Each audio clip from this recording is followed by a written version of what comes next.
Okay, it is September 10th and it's a glorious day. We had over the weekend we had 70-degree weather, was very rare.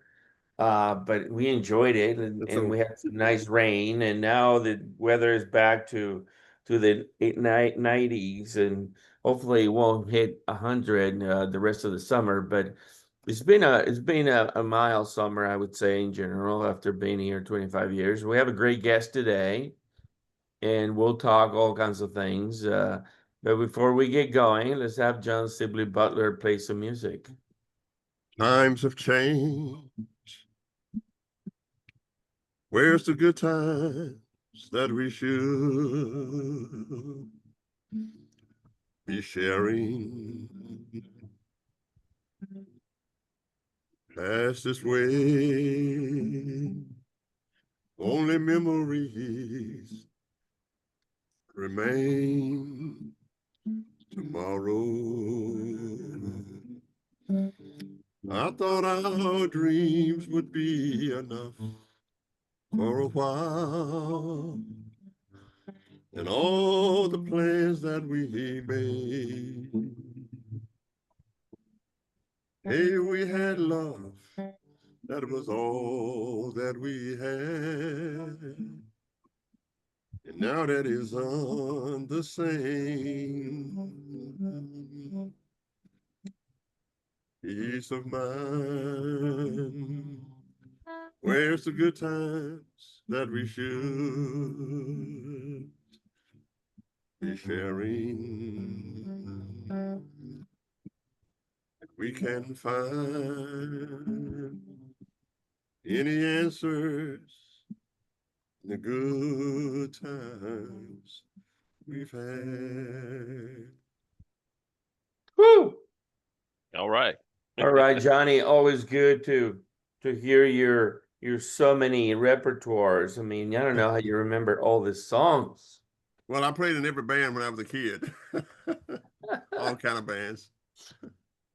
So Johnny, AI, man, AI, everybody's talking about it. The hype is not hype, is really the change is happening. It's getting taken over every industry. The acceleration of it, it's fascinating. Data centers being planned, gigantic data centers. I mean, so there's a lot going on nationwide, globally.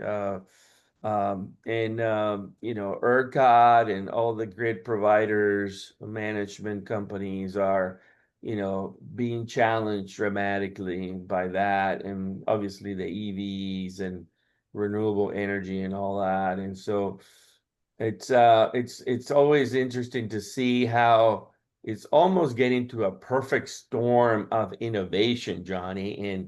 And we have talked about the $1 man trillion unicorn with AI, and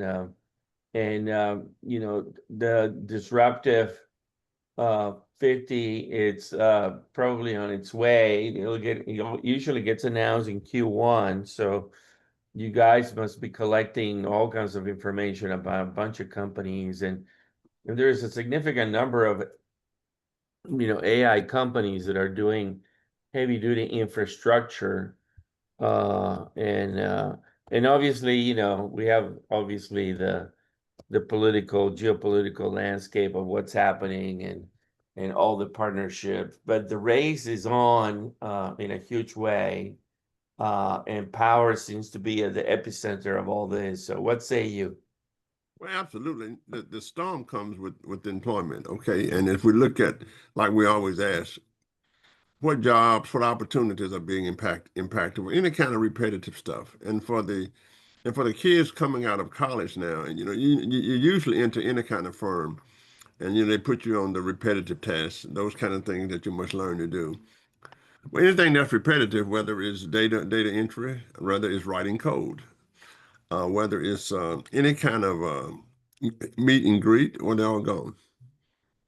They're being replaced by AI.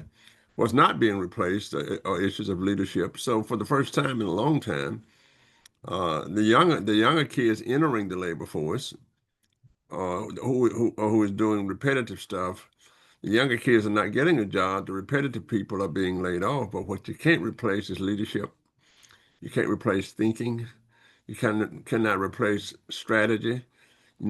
Cannot replace all of those things that takes human endeavors to think about things, whether it's grounded in philosophy, whether it's grounded in history, whether it's grounded in psychology, whether it's grounded in sociology, whether it's grounded in anthropology, whether it's grounded in military and leadership. Those kinds of things where you can make decisions about the future, right, of the firm or the future of the organization, they will not be replaced. But let's make no doubt about it. Everything from internships are being really, really affected. So one time students look for let's do an intern with X, Y, and Z. Let's go do some repetitive work that nobody wants to do. Done. Internships are done, gone. I'm a computer science major. I just majored in computer science and I'm looking for a great job. Done, done. Because what you need one computer science person now to tell AI to write the code for what you need. Mm-hmm. Done, done, done. I want to be a receptionist. Done, done, done. I actually want to go be to a law firm and do all the research for a lawyer, look at all the cases. Done, done, done. I really want to be an assistant to a research organization to just do the literature review. Done, done, done. So make no doubt about it that what we call the entry level jobs are indeed those things that can be done repetitively. Then Mm-hmm. firms will look at the AI and they will replace you to do that. As a matter of fact, one of the great firms in America, IBM, dismissed their entire HR unit and then had to hire most of them back because you have to have somebody to look over AI. So Mm-hmm. Andreas, we cannot. This is one of the most interesting things in American society. But what's wrong with it? What's happening here? Well, of all what AI does, it goes through all of the data that we have produced. So you have 30 plus books.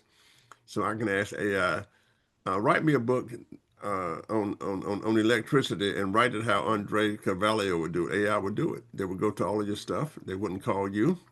They would just rob you of your ideas, and it shows up in a different book. What about music? We could say, okay, I want to write a music in the tradition of the Temptations. Here it is. They go to the Temptations music and grab it. So actually, it's Mm-hmm. grand theft in one way, because what it's doing is using the data that we have presented already, whether it's the articles in a newspaper, whether it's the academic articles that scholars have done, whether it's the academic books that scholars have done, whether it's manuals on leadership that people have written. So remember, the data itself was produced by human beings. So one of the things that might happen would be lawsuits about the stealing of intellectual property. So copyright laws and trademark laws and all that are. Yes, copyright laws and trademark laws, they will probably kick in. It's the most interesting thing that I have seen. But on the other hand, let's talk about the innovative and the entrepreneurship stuff. As we have talked about, there are people around the world who can now do a Mhm. $1 trillion company with one employee or no Mhm. employees, right? There are And companies. and Johnny, the number of new titles that I see of companies, right? The AI research scientist or the computer vision engineer or the AI ethics specialist or the AI Absolutely. solution architect or the natural language processing engineer, the prompt engineer, the robotics engineer, the AI copywriter. I mean, there's all kinds of new jobs emerging as well. All kind of job, because you have to have something just like in an airplane. As you know, I call a pilot a passenger now. The Hmm. pilot basically watches the airplane flies, but you must be there to watch the controls. Now, Andreas, I can remember when reading about the most interesting course I had was called Technology and Society at Northwestern University in graduate school. Hmm. And we talked about the impact of the elevator. I mean, I can remember when the literature said people would not get on an elevator unless there was somebody there monitoring the elevator. That's right. Andreas, I remember when people would not get on a train at VFW flying by itself with no conductor, but people do it all the time now. And Right. of course, your kids and grandkids would just call up the car. So, Yeah. so there's a lots of jobs that's being created because things must be maintained. This is Yeah. why what we used to call, when I was in high school, we had everything from shop, right? We had auto mechanic, we had home economics, we had typing, we had all of that in high school, right? Because it was a skill that you just had to have. Well, of course, now those things will not be replaced. So you're right. There would be an AI specialist Mhm. for everything. The job that's being created, as we like to say, what's going to be in a cockpit of an airplane? Cockpit of an airplane, you can have a pilot and a dog. The pilot to Mhm. watch the controls, and the dog to bite the pilot if he tries to mess with the controls.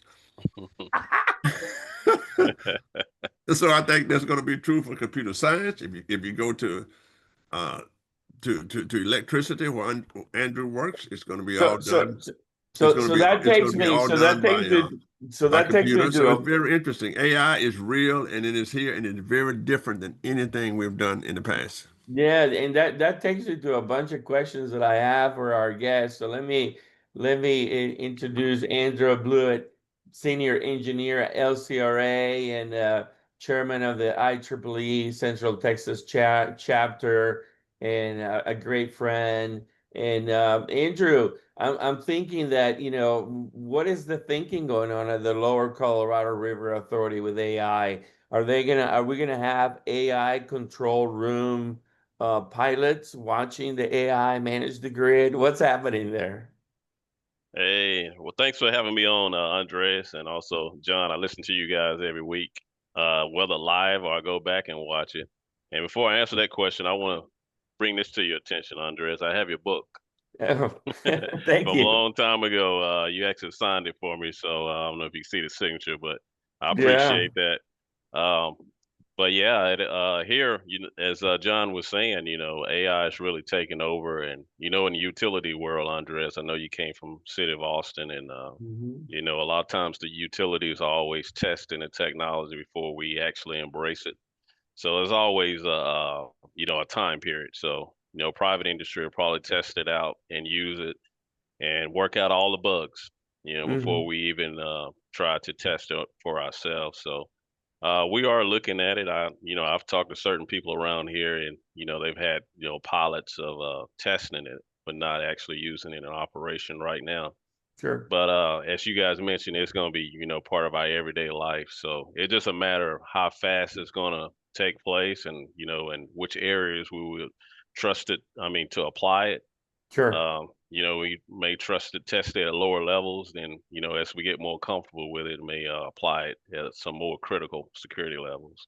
Yeah, no, I mean, I see it. I see the easy low-hanging fruit, call centers, anything related to customer service, sort of automating all those tasks of, sending envelopes and this and that and printing mailings and all the marketing that gets done. So that, it's going to be a journey of, all kinds of opportunities of leveraging AI and eventually all the way to perhaps, managing a power plant or a grid or all that. But it's really interesting.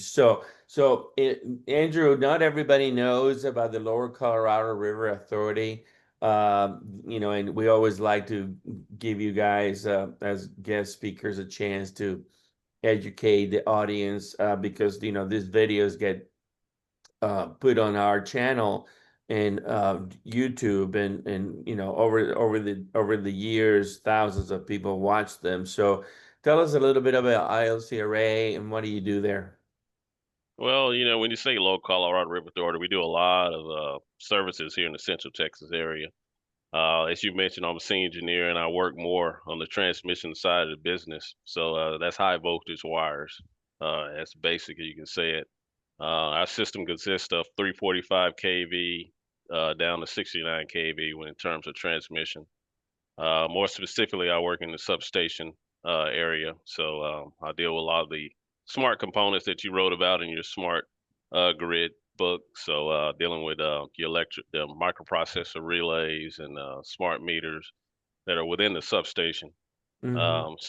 We have a lot of smart devices out there, but when I first started here, it wasn't that way. I got in just in time when we started really, upgrading our system, with these smart devices to make us a little bit more efficient. But we also have the water side of the business. You know, we have the dams, you know, that was created back in the 30s by the state. So, you know, we had a lot of flooding on the Colorado River, so there was a big need to build dams.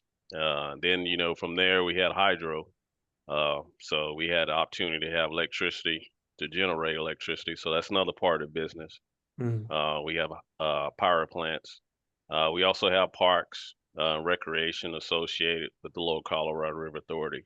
I get a chance to go out and do some recruiting. I went to school at Prairie View A&M University, so I get a chance to go back to my school and do some recruiting. The first thing I have to let them know is that Lower Colorado River Authority, that we're in Texas. You know, they look at the banner and they're like, "Oh, you guys in Colorado?" So just kind of have to bring their minds back in to let them know there's more than one Colorado River.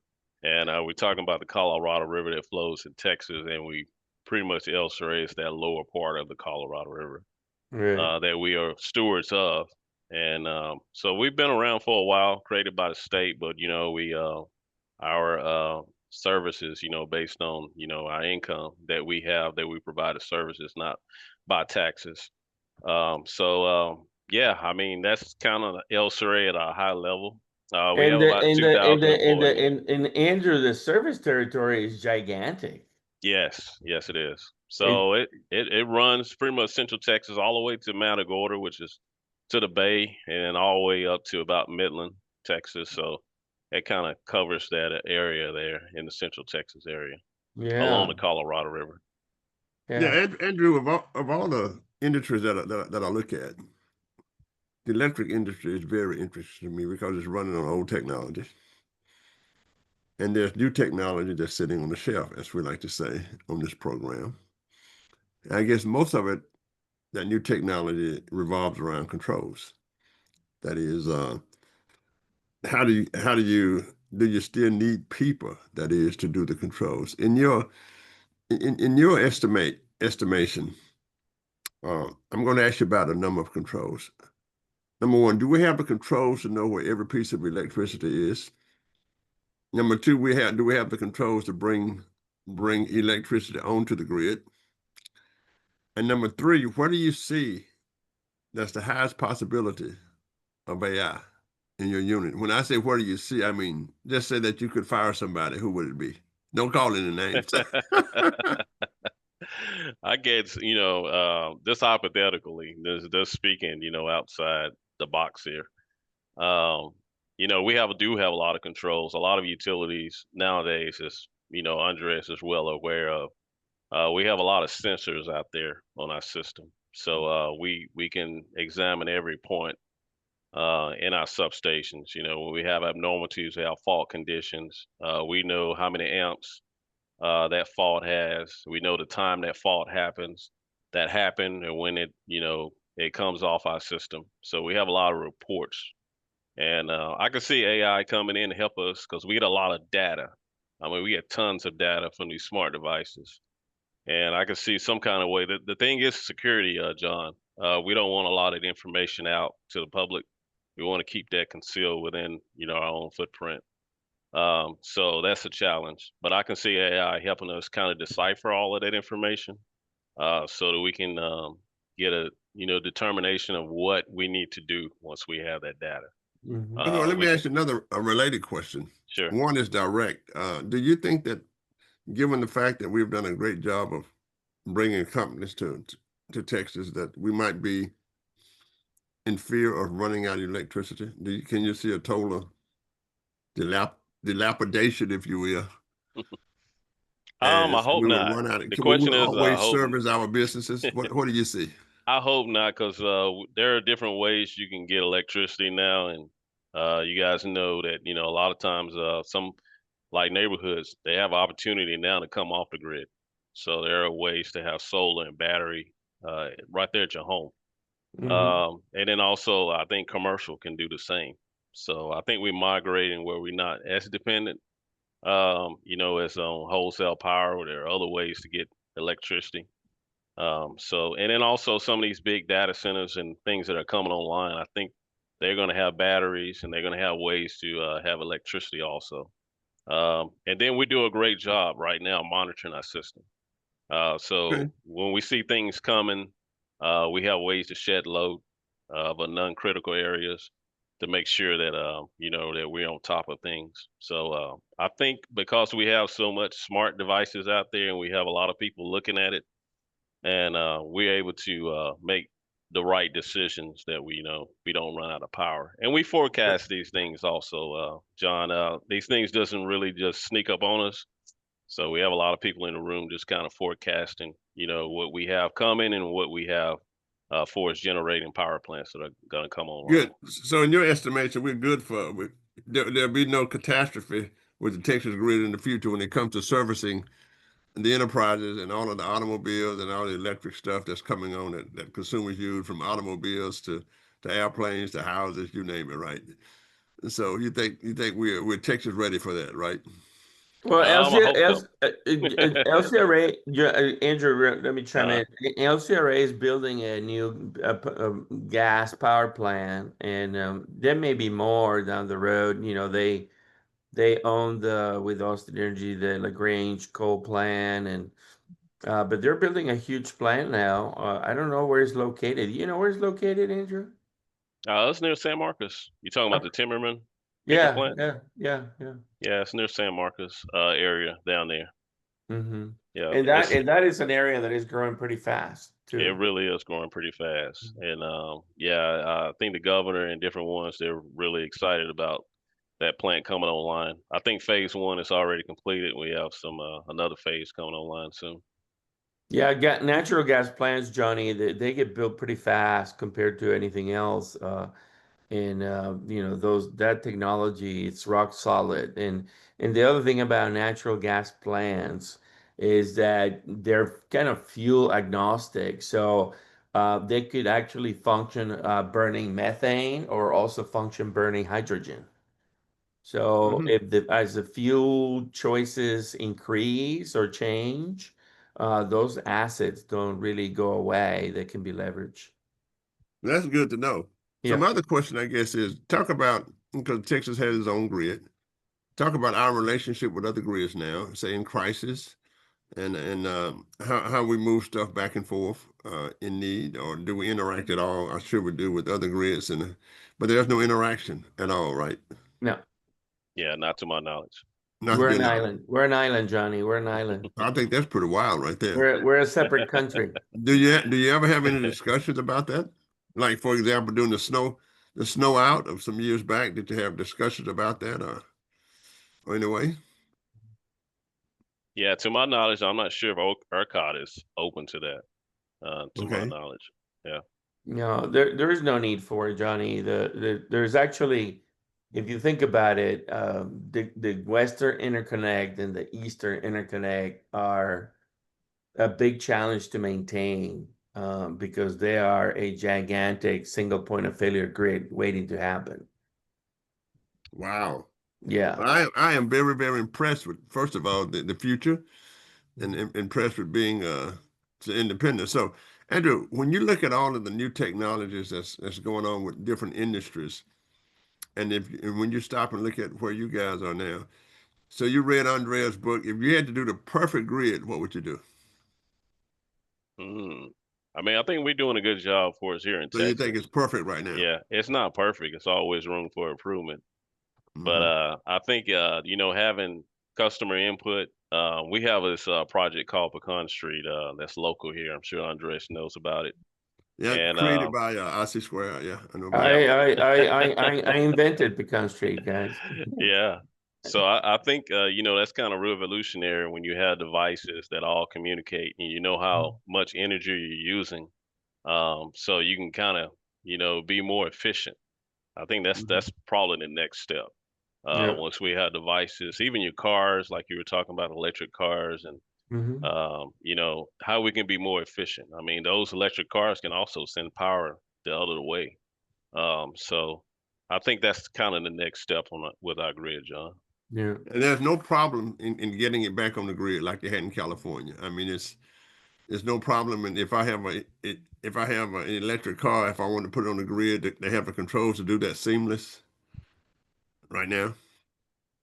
Are there Um, problems associated I, with it? I've seen a commercial where they allowed some cars, and I think this is here in Austin, that they allow some cars to be able to send it back to the grid. I don't think it's open to everyone yet, so I guess it's more of a pilot stage right now.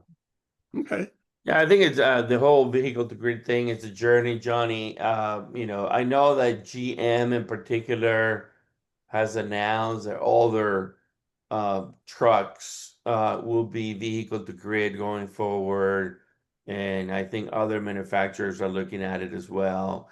And the issue there is really not the grid itself, but the battery in the car and the warranty in the battery in the car and allowing the utility discharging that battery as they would like to, and then somehow harming the battery. So the gatekeeper of that reality is really the car companies. Yeah, well, it's fascinating industry to me. And I think because I think that the nature of businesses will change in the future. I think Mhm. that how we get our power will change. It'll be more toward electricity. I think that the traditional power sources might not disappear forever, but certainly they will be faded out. And then when you So, look so at Johnny, I wanted you to bring you back to the map and the service okay, of LCRA, which is gigantic. And one of the things that I wanted to engage with Andrew was the notion of he has he has a role that he plays, being an IEEE member of the Society of Electrical Engineers, and he's the chairman of the Central Texas chapter, which I don't know exactly, Andrew, how what are all the counties in that, or it goes all the way to San Antonio or something like that. But the LCRA challenge, John, is hiring. They have a massive amount of people that cover this territory, if you can see on the screen. And so workforce development is a key challenge that they have. So, Andrew, any thoughts on IEEE and workforce development and hiring folks and how easy it is today versus 10 years ago? Or what are your thoughts? Well, this time of the year we go to a lot of the career fairs, Andreas. We're there at Texas State, of course, at Prairie View, Texas, Texas A&M. We travel a lot of universities here in our service area, also outside the state some also, too. It Mhm. just bringing awareness of who we are. We have a lot of different, positions for people to apply to, not only just engineering, but outside engineering also. Mhm. And then, we live in Austin. Austin is a destination city. So when people look and see that you're based in Austin, a lot of folks want to come here. So Sure. that's very attractive. They kind of like that we're not state and we're not private. We kind of in between. Mhm. So there's a lot of flexibility there that kind of attract some new hires and some folks that are looking to transition from private industry and may want to come into kind of a semi-state role. Mhm. Um, so that we're strategic out in recruiting. For us IEEE, we are in the Central Texas area, so that kind of encompasses. Used to include San Antonio, but it's like north of New Braunfels, then up to like Temple, then over towards Bastrop County, and then Mhm. out over to Marble Falls. So it kind of covers that area. We do offer training in IEEE. We have workshops every year. The power groups, more specifically, where I'm a member of, that I've been a part of for like 25 years. And we always bring in NEC code training, National Electric Safety Code, grounding training, um, anything that, and being at LCRA, I can kind of talk to some of the upper management and find out some of the skills that they would like to see some of the employees have. So I can bring that back to the local chapter and we can reach out to our network of speakers and those that are in the field and invite Mhm. them down and sent to Austin. And we have training every year for them. And we usually have good participation from LCRA and City of Austin and some of the consultants that are around here in this area. So that's been going pretty well. So that industry, academia, and professional with IEEE relationship is pretty good. A lot of people that are on this section of IEEE, they come from the utility and they also come from academia. So we're building on that relationship. And also a part of the IEEE, we have student chapters. Right. Within the section, we have the University of Texas, and we also have Texas State. We have a planning meeting twice a year, and we invite the students down to let us know what they're doing. And we build relationship with the student chapters.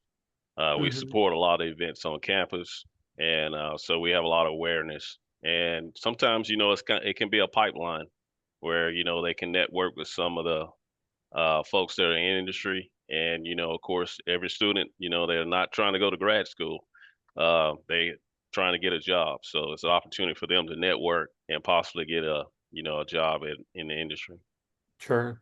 Johnny, the other thing that most people don't know about LCRA is I work with them through Cedar in Texas State with Eric Anderson and his team and Jason and many others. They have a telecom division because they need to communicate with all the assets in that service territory that you're looking at the screen. And it's gigantic. It's a gigantic geography, Johnny.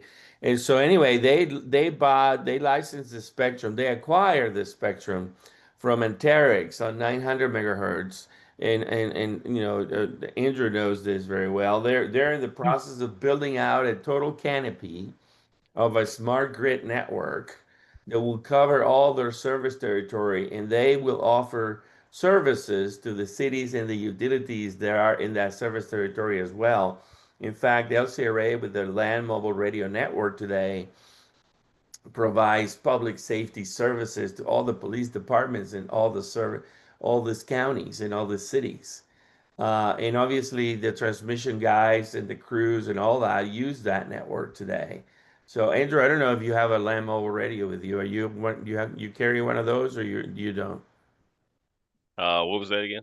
The Carry land what? mobile radios, the radios you guys have for the Oh, crew. I don't. No, I Okay. don't. That's probably Eh, more or less for a lot of our construction guys or Yeah. Yeah. some of our officers that are out. We have security also Yeah. that are going around and looking at some of our Absolutely. assets to make sure everything's safe. So anyway, Johnny, just to let you know that the LCRA is accelerating forward with building the network backbone to manage more and more devices and sensors. Wow. And of course, and when you look at the devices and as you service the people there, then your control center becomes a little bit more complicated, or you can pull up anything you need. Sure. Everything is at your fingertips once you get it all built out, right? Yeah, and I think that's where AI is going to play a role in Yeah. sort of simplifying or dealing with the volume, as Andrew was talking about. They have too much data already, Yeah. and it's only going to explode, right? Mm-hmm. Yeah. Well, let me ask you this. What keeps you up at night? It looks everything is laid out. What keeps you up at night? What do you talk about in your meetings? What's the number one priority, Andrew, that you guys talk about besides storms and floods and those kinds of Well, we things? have a lot of work, John. I mean, as I mentioned, Austin in this Central Texas area is very attractive to a lot of people from all over the world. So we have a lot of people moving here. Have you heard about the water issues? When the lakes were kind of low, there are a lot of with the drought restrictions, and then also when you have a flood, that kind of keeps us up too, because you got to manage a drought. You also got to manage a flood. For us on the electrical side, it's a lot of generators coming here, like solar and batteries, and so we have to build that highway. So I always tell everybody when I talk about transmission that it's the highway. So you have to make sure you have a strong infrastructure Hmm. because you want to be very reliable. And also, as Andres was talking about, that communication system, we want to make sure we have that redundancy built in there also, just in case you lose one path, you always have access to another path. Yeah, yeah. Want to make sure our designs, is reliable. When we contract a lot of work out nowadays because we have so many projects. Hmm. So we have to make sure that our consultants are up to speed on our latest standards and procedures, so that we can put out a really good product. Because at the end of the day, we want to keep the lights on. Absolutely. When people complain about you is when the lights go out. Otherwise, everything is just absolutely fine. Of course, being from Southern Louisiana, I understand water. So, but talk, talk to me then. Talk to me then about as Texas grows, as the number of electrical units are, get multiplied by the hundreds of thousands, and then so what's the relationship between growth and where you guys are now? I mean, just pure, forget about the water, forget about the floods, just unadulterated growth. I mean, where are you guys now? Are they when you do your When you say projections? Yeah, how when you far say ahead do you stay of the growth? I mean, what's coming to tech? I know we have all of the data centers coming, right? I know that we mhm. have people are coming. There are subdivisions going in all over Austin. So do you have a program to project that and look at the lower Colorado and say what's going on there? I Yeah, mean, that's I mean kind this of thing's exploding yeah. is what I'm It saying. is exploding, and yeah, we have planning folks that work with other entities. So they're well connected. I'm sure Andres can probably speak for that, and even in the city of Austin, that they work with other entities so we can properly forecast. I know that we work with some of the co-ops in smaller cities. When they have impacts, we when we upgrade a power transformer in a substation, we take that into consideration. Like if they have a Walmart coming into these small cities or a big Bucky's coming, so a lot of Right. those have impacts, and you have other large facilities that may come in, subdivisions that may come in certain areas in Pertinalis electric co-op area, so that's going to drive up some demand. So yeah, those conversations are being had with other entities, so that we can come back to our team and plan accordingly. Okay. I think Johnny, Andrew said a little bit earlier that most of his time is on the substations. Yeah. Something that is going on that is interesting, John, is Texas is and he also mentioned the sort of the profile of the transmission lines, which are 345 and 69 kV, and Andrew, you're probably were aware. Maybe you cannot say anything, but Johnny, nobody, if Texas is going to go from 80 gigawatts to 200 gigawatts, nobody wants to build more stuff in their backyard. So the only way to break that juice is you gotta take the current highway. If you think about the power lines as a highway, right? And the distribution lines that the utilities that LCRA sells to as the little roads to get into the houses. But if those highways they need to add channels, more channels to those lanes, right? More lanes, right? So the 345 probably needs to go to 700 or 765 or whatever it is, or 1000. And I don't know, Andrew, if you want to say anything about that, but that's probably what's going to happen. So, and LCRA has a significant footprint on transmission, and that upgrading all that is not going to be overnight and easy. No, you're correct, Andres. And yeah, there's a project out there now to build a 765 kV line, and it's going to be the first in Texas. And I believe LCRA may be a part of that. But yeah, it's going to take up more real estate, more right of ways. So it's going to be a challenge. And as always, when you're building a transmission line, you just don't just go out and build it. There's a process that you have to go through to get it built. So our folks, they on the ground working, doing what they need to do for its due diligence and getting all the feedback that they need, and before we make any project designs. So yeah, it's exciting times here, but there are a lot of challenges that we have to face. And my grandfather worked for the Louisiana Power and Light Company. Up and drove one of those great trucks. Well, so if when I can compare what you're doing to other industries, I would say that uh, when I say that you're way ahead, because the conversation is that you're way ahead. I don't see you talking about laying off people because of AI. Mhm. I don't see you talk about a need for new controls. Although you did say in my notes here that controls could make you more efficient. right? But for the Mhm. most part, you're very, very comfortable. You have no competition. It's a public-private relationship, right, with the private companies, and you are regulated, right? Mhm. So I guess the only thing that you ask is, do you have enough resources from the great state of Texas to do your job and make it all work? I guess that's your only issue, huh?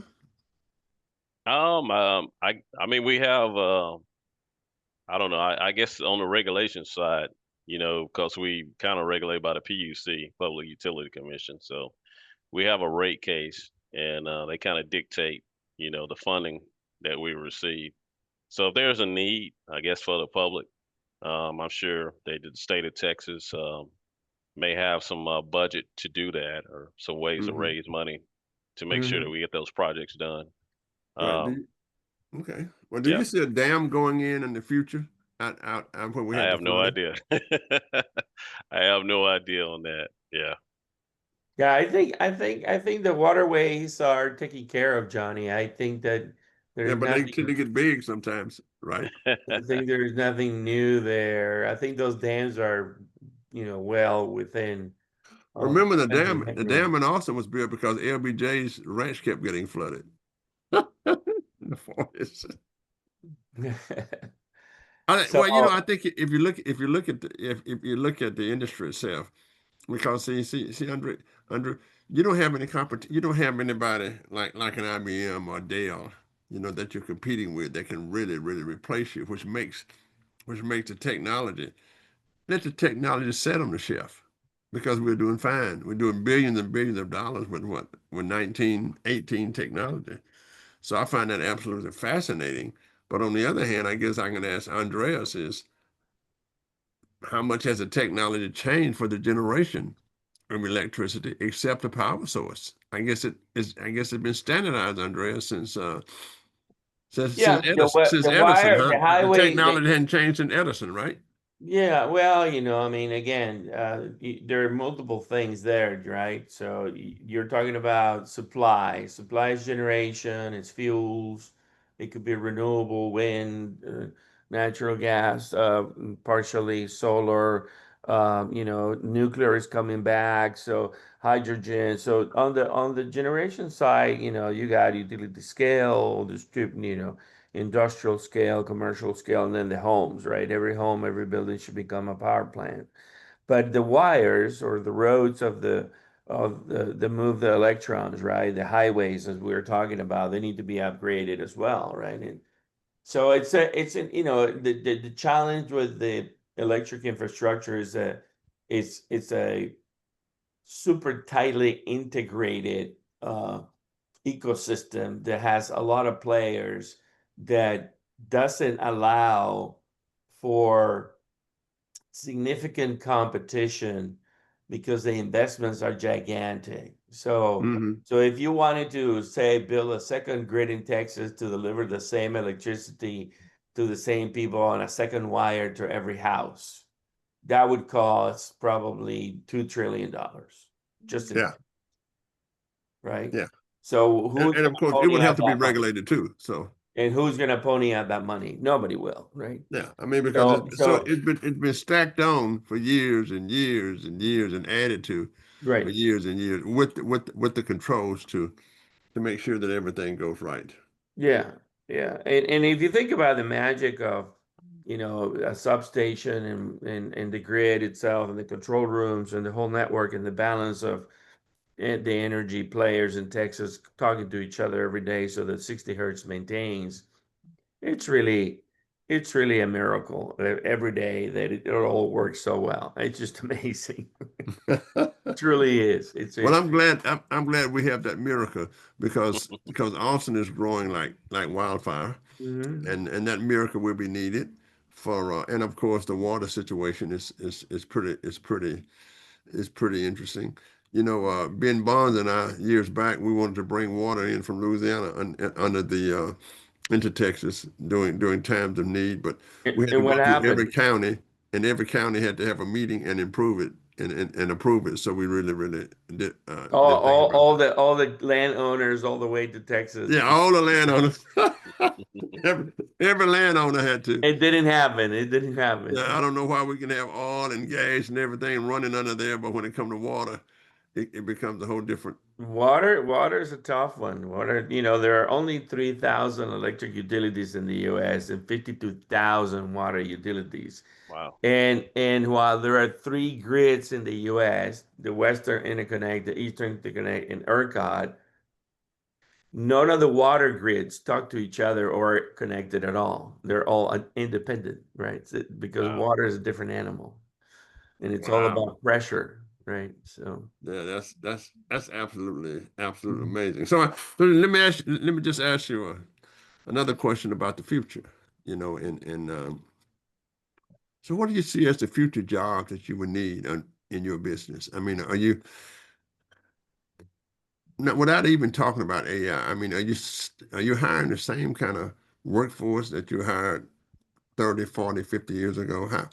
How have the demands of the job changed besides reading the smart meters and those obvious kind of things? What do you look at when you go recruiting for people on college campuses or wherever? Mainly, John, we have an aging workforce. When I first started here 25 years ago, there was like no hiring for a while there. So you had people that just been there like 5 years or less, quite a few. And then you had people that's been here 20 plus years. There's quite a few, but it was not a lot of people in between.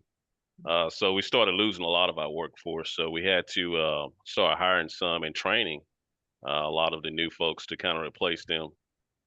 So that was a challenge, I guess a lot of utilities have trying to replace some of the workforce. But there are new skills out there, for us, on the construction side and also on the engineering side, because we have new tools that, we didn't use 40 years ago. We have new tools that, a lot of the folks that are coming in, they trained on. Even in the engineering side with AutoCAD, when you're doing drawings and things like that, they didn't have that 40 years ago. Now the AutoCAD, even 20 years ago, is different. We even now have 3D drawings. Hmm. So there's a lot of skills that a lot of the new hires are bringing in that that we didn't have 20 years ago. So we're looking at that too. Even on the protection side, I never didn't talk about that relay protection. How relays that communicate from different substations, and we have even RTU SCADA equipment at each substation. So that technology has changed drastically over 20 something years. So And you're not allowed to sell your data as advertising, right? For no. ERCOT will not allow you. We need to change that so you can make some money. Even if, for example, if what was interesting to me, if I'm an insurance company and then I said, okay, gather all the lights that come on, in Austin, Texas at 12 o'clock at night. Maybe that's a health problem. It becomes maybe an indication of a health problem.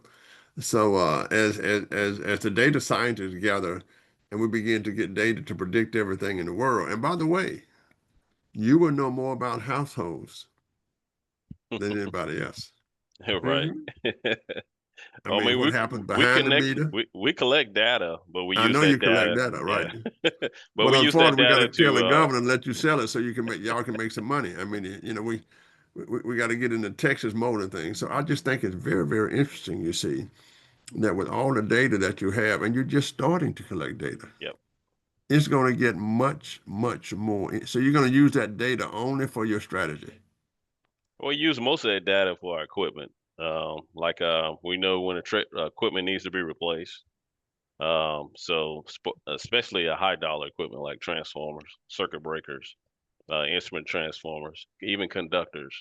We collect a lot of data just to know we want to get ahead of it. It's called predictive maintenance.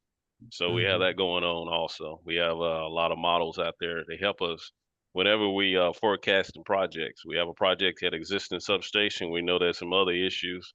We'll go ahead and address it because we have that predictive data. Okay, well, let me give an example. Let's say that I'm selling. I won't call any names here. Let's say that I'm selling power, so that when it goes out, you have a unit outside to kick on, right? And I'm selling these things. Me being from Louisiana, everybody has one. And I come to you and I say, I need the data on the probability that the lights will go out in what sections of Texas, because I want to sell them this unit so that when the lights go off, it can kick on. Can I get that data Yeah. from you as a business, I'm not sure about that. Andres? Yeah. Why No, not? I mean, I don't want any names. no. The utilities are banned from commercializing any data that they have that they collect from anybody. So Wow, we got to get the governor on the capitalist side of the equation. I mean, you yeah, see what I'm saying? And because sure, Yeah. sure. there's so much you would know about households, and people sell so much to people in-house. The meter data is collected, Johnny, and it's put together in something called the Smart Meter Texas Yeah. database, and that is maintained by Encore on behalf of all the competitive utilities. So basically, this applies to Encore, CenterPoint, and American Electric Power Service territory. Munis and co-ops are exempted from that, but that data exists and is there. And there have been a lot of attempts to allow third-party companies to have access to data. And there's a process actually where a third party has to reach an end user, and the end user then needs to authorize the third party company to have access to their meter data. But there is no way for a third party company to basically grab all that data without anybody's permission and start doing things. So that's not possible. Yeah, I Okay. would imagine maybe the homeowner, if they want to set up something, maybe they could Correct.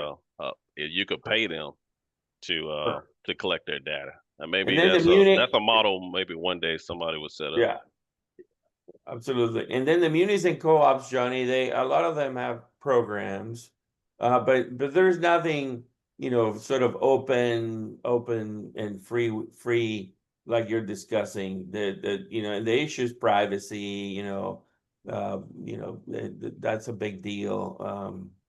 Nobody wants to, sort of mess with that. So that's But at the end of the day, your job is to keep the lights on.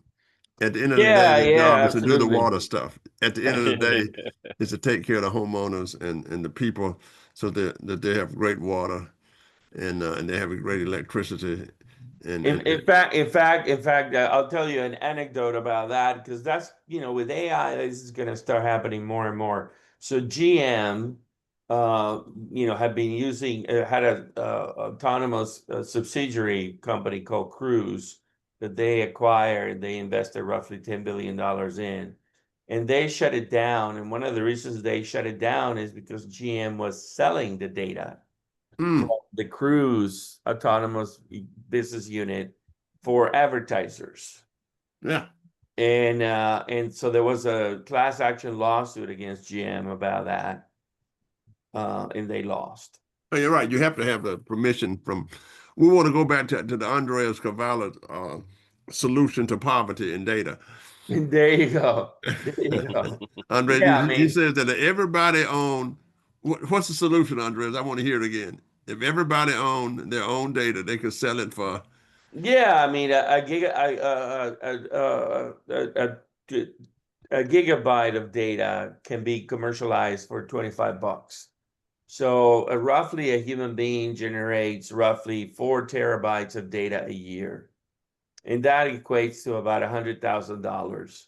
Wow. So if you're collecting my data, what I do, where I go, my data about my transportation, my data about my travel, vacation, my data about my heart beating, my own DNA, all that stuff, all the data that I create every day, the letters that I write, the emails that I send. If I could commercialize that, it would be roughly $100,000 a year. So he's saying that everybody should do this, and then there will be no more. No, nobody should be poor because Nobody will be maybe poor. doctors are interested in your heartbeat, or doctors are interested in learning more about your lungs or whatever disease you have, or DNA things you have, or what you do, and there will be today you sign up with Facebook and all these companies, and you're giving Yeah, away they have your data yeah for free. Yeah, for free. For Yeah. free. That's right. We upload it for free. Yeah. Wow. And then they monetize it. Yeah. Yeah. So one day maybe I we think that's create a pretty amazing. model where Facebook have to pay you, or some of these Exactly. other sites. Exactly. That's what I Yeah. proposed. And I posted it on my website, in 2006 or something like that, a long time ago. And Oh, wow. and Did you get any takers? No, nobody has acted on it, Johnny, and believe it or Okay. not. But it's one of those things that, eventually will happen, I call it that here, I'll share it with you guys. You can see it as we're closing in here. It's on my 512 CMG website, and I call it, here's one of my gifts to the world. It will solve poverty and allow for nice retirements for each person. Collect the data of each person and allow each to get compensated at the rate of $25 for 2 gigabytes of data. A normal person would generate around 10 terabytes of data annually, or $125,000 as a base salary. And so what needs to happen is that, some kind of ruling needs to happen about that, and some platform needs to emerge that is an open platform that Well, use at that. this time, ERCOT can fund everything that Andrew is doing. Well, it would be something that would impact everybody, right? So it may happen. It will take some kind of federal mandate about data usage or something like that. And so, but today that's not the case, right? Today, the data, the vendors access the data and do whatever they want with it. So. Okay. Well, wow. I tell you what, I learned a lot today. I can tell you that. Gosh, the time went fast. Well, if all of you guys are listening, if you guys want to, join us tonight at the Balcones Country Club for the IEEE Senior Elevation get together, it's from 6 to 9:30 or something like that.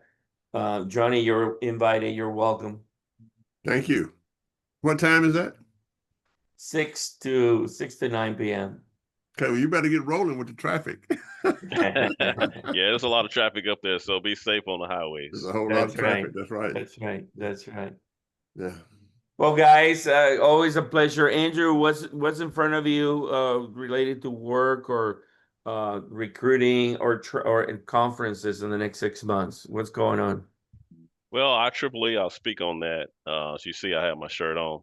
Yeah. This is a joint society that I'm a part of. Besides being the chair of the Central Texas section, I'm also part of the Power Energy Society. So within that, we have a workshop coming up in November the 4th and the 5th. It's going to be at Burns and McDonald's office here in Austin, Texas, near off 360. So you can go to VTools within IEEE and sign up for that. It's going to be a great class dealing with load. So we have a lot of load coming in on our system. So you want to learn how we connect that load, large loads. You can learn a whole lot about it. We have some expert presenters that's going to be there. So I encourage. It's a 2-day conference. It's reasonably priced. So I encourage you all to come and join in with us and have some good networking and be able to learn a little bit more about our grid. Okay. Johnny, take us away. I don't know, final thoughts. Well, I think that, we learn a lot because this is an industry that's necessary, and it's necessary all the time. And when it's not there, then there's a crisis. And then everybody have their suggestions. And otherwise, it's just wake up in the morning. And as you say, it's a miracle that the lights always come on. And I've enjoyed the conversation. But most important, looking at the massive area that you're responsible for in the lower Colorado. And yes, everybody understands that there are 2 Colorado rivers. Most people. Yeah, Yep. some people. There's some people, that's right. Take us away, Johnny. Listen to my song. And if you want to sing along, It's about where I belong. Texas, sometimes deep into the night. And until the morning light,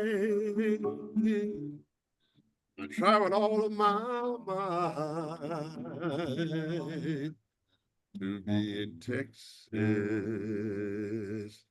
It's where I want to be. It's the only place for me where my spirit can be free. Texas. Woo! All right, Andrew, that All was right. you. Thank you, guys. Thank you, Andrew. We'll All right, circle. no problem. Okay. We'll have you again and All keep right. up with You the- I'll bet. see Take you care at of Texas yourself. State Keep the also. lights on. I Yeah, we'll appreciate see you tonight. All it. right. All right. Bye-bye. Bye, guys.